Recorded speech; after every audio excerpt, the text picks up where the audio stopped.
Hey, everybody, this is Larry. This is day 19 of the Leetcode Daily Challenge. Only 10 days to go. Now 11 days to go, something like that, 12 days to go. Hit the like button, hit the subscribe button, join me in Discord. Let me know what you, let me know what? Huh. Let me know how you're doing in general. Hope you're all having a great weekend and all this other stuff. Let's get started. Maximum frequency stack 895. Okay, let's see. What do we want? Stack. Want to pop the most frequent element from the stack. Okay, what does that mean? So push so okay, now pop 5. Um, so what does that mean? Moves if there's a tie from the closest to the top. Okay, so 5 and then now 7. 7 is the closest to the top. Okay. Mm. Okay. So this is a data structure problem, obviously. As you can kind of see about this, they kind of give you a hint, and that is a frequency stack. So you probably want to use a stack at some point. And then the idea is that we have 2 times 10 to the 4th course. So obviously, if you just do a linear type thing every time, then it's going to be too slow because that becomes quadratic, right? So we're trying to think about how to, try to figure out properties of these problems so that after each operation there's an invariant that you can take advantage of, right? So let's see. Does having a heap make sense? Let's say okay. Oh, I think one thing that I just noticed and I did not huh.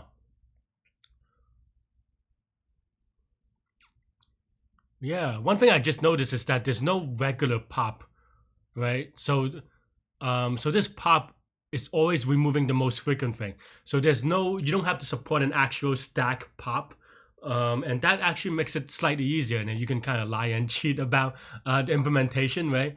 Because now you don't actually have to care about pop. Then now you can optimize specifically to remove this operation and this operation only, right? Because push, you can think about it if okay. So I think that's the key observation, which is actually kind of dubious. In that case, why do you call it a stack? It's a little bit confusing. I mean, I guess there's the top of the thing tiebreaker, but it's still a little bit awkward. Okay.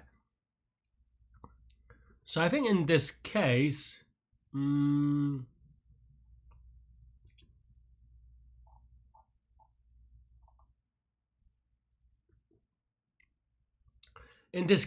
we can treat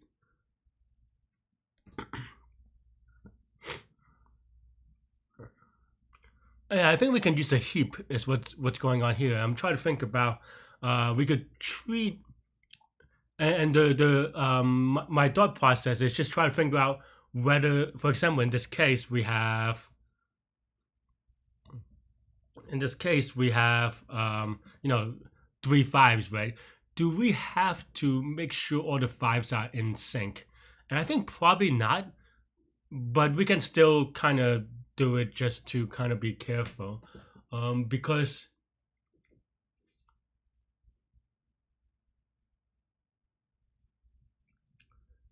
it's just a lot of bookkeeping and just tracking where everything goes, and that'll keep it okay. I think. I think that should be good. So okay, so the first thing I'm gonna do is just have a heap, like we said, a heap as you go and then we also keep track of maybe like a counter type thing.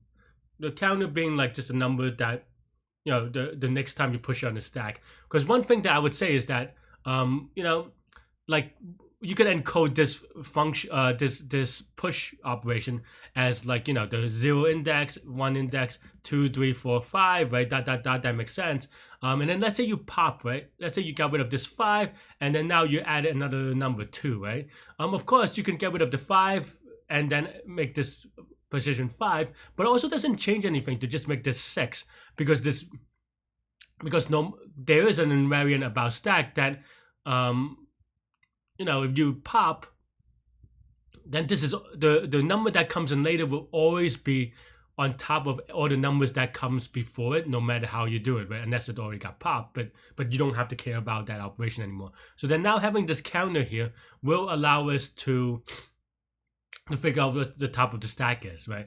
And let's say pop, then now we have if there's a tie, the top, I guess there's no tiebreaker from the closest. So that means that we want to tiebreak by the counter, which is the closest from the top of the stack, and then, well, the counter, and then maybe X just for the number. And that I think should get us the way there. I think we also maybe, I did think about this, but I forgot. But maybe like a lookup counter, right? So we can have just like a just how many, like a frequency map, I guess is what I want to do, which allow us to figure out collections dot counter, so that so then it let us just figure out, like, okay, so I could keep track of how many things there are. So, oops. And then now sub.heap. So we want to push this to the heap, and keeping in mind that in Python it's a min heap. So if you're not using Python, use your favorite language stuff. And like I said, we're gonna have count, which is self.frequency of value, the counter, which is self.counter, and then X, which is the value, right? And then now on pop, we will have counter X is equal to heap. Oh, I think I messed up something real quick. Because this is min heap. I said it was min heap, right? But then I treated it like a max heap, so that's not quite right, because we want the most frequent ones then. So we have to sort by the other way, and we also want the top of the stack, which is the max number. So we want to do it this way. Okay. Yeah. And so we don't actually, do we care about count? Nope, we don't care about counter either, really. So yeah, I think not. Maybe I'm wrong though. But then now, after we pop, we move the frequency. That makes sense, and that's pretty much. Oh, yeah, and that's pretty much it, I think, right? Because what else do we need? Yeah, so then now the next time we push on with that number, we have, so that's the only thing that is that we don't want to mess up this counting to be consistent. So I think that should be good. So okay, so let's give it a spin. I don't know how confident I'm on this one, but at least in terms of complexity, this is okay. And even this is not a great like in test case, right? So we'll have to see whether that is good enough. All right.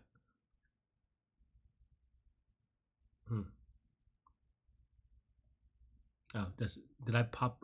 No, oh, I popped an extra one. Okay. Yeah, I don't know if that this example is representative enough, I guess, to give me that much confidence. I mean, obviously, it's still nice to have it correct. If it is not correct, then you'll just be like, well, obviously, you're just wrong. But yeah, so let's give it a submit. Apparently, I've done it twice before. Yes, 718 days streak. Oh yeah, I didn't go over the complexity, have I? So this one, I mean, there's just two heap operations, right, and a couple of frequency table lookup, which is a hash table lookup. So this should be obvious, hopefully, which is that this is log n, where n is the number of item, and this is also obviously log n, where n is the number of items, or max items on the stack, or something like that, if you want to call it that. Yeah, I mean, the hardest part is just noticing that pop, or there's no traditional pop, because very often these kind of things, they have, this weird function, but also the traditional pop, which makes it like harder to maintain. Let me think. If we are given a regular pop function to add on top, would that be good enough? I mean, I think we would still be okay. It's just a lot more bookkeeping in that like you have to keep track of what was removed. So then you have to when you do this pop, and you have to see if it's removed. If it's removed, then you have to do it again and so forth. Because now you have two sources that can get desynced, and you would just do the way I would do it is having a lazy propagation type thing, I think. So so it's not that bad or that much worse. It's just more annoying. Cool. I think that's all I have for this one. Let me know what you think. Let me know how you did. Let me know what complexity you end up with. That's all I have though. But stay good, stay healthy, to good mental health. I'll see you later. Bye bye.